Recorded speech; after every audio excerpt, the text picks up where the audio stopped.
দর্শক এই মুহূর্তে জিয়া উদ্যানে আছেন আমাদের সহকর্মী নাবিল জাহাঙ্গীর, যুক্ত হচ্ছে তার সঙ্গে। নাবিল, আজ শ্রদ্ধা জানাতে আসা মানুষের ভিড় আপনি কেমন দেখছেন?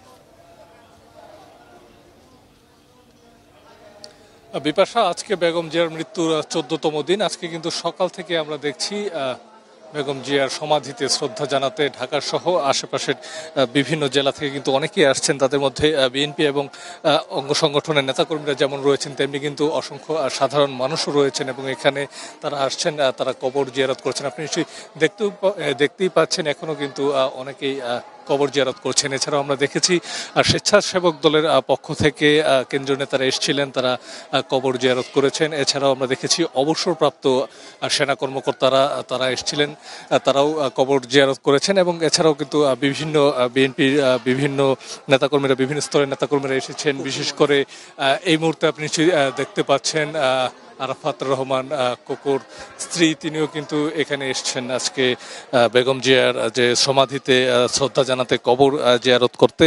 এছাড়াও কিন্তু এখানে যারা সাধারণ মানুষ, অর্থাৎ যারা কোনো দল মতে বিশ্বাসী না, যারা সাধারণ, তারাও কিন্তু এখানে আসছেন।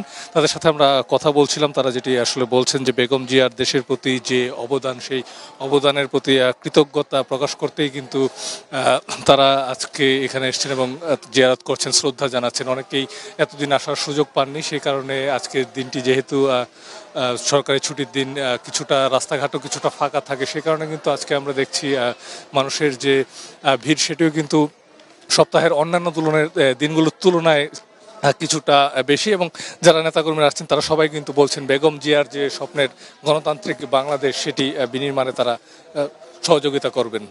বিপাশা। নাবিল, ধন্যবাদ আপনাকে। দর্শক, বেগম জিয়ার সমাধি প্রাঙ্গণ থেকে যুক্ত হয়েছিলেন সহকর্মী নাবিল জাহাঙ্গীর।